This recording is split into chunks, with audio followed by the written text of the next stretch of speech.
Hey coders, welcome back to DK Software World.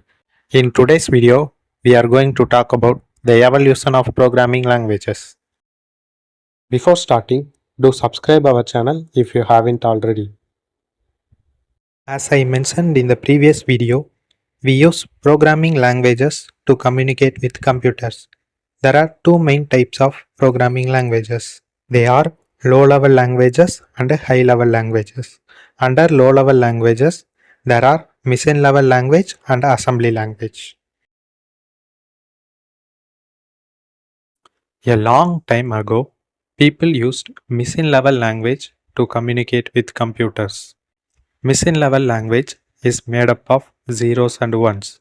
For example, if you want to say hello in machine-level language, it would look something like this.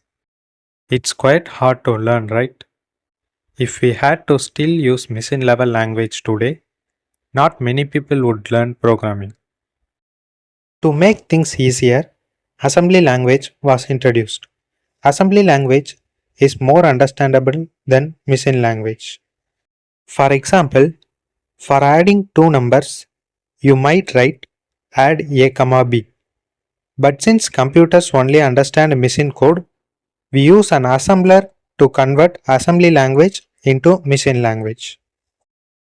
The problem with assembly language is that it's machine dependent. This means the code you write for one type of computer might not work on another.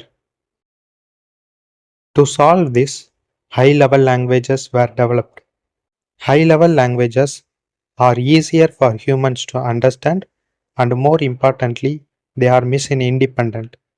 This means the code you write on one computer can work on any other computer. To convert high-level languages into machine code, we use a compiler or an interpreter, depending on the language.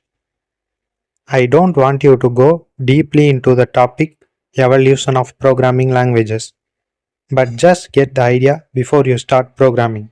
In the next video, we will dive deeper into what a compiler and interpreter are and how they differ from each other. Thanks for watching, and I will see you in the next video.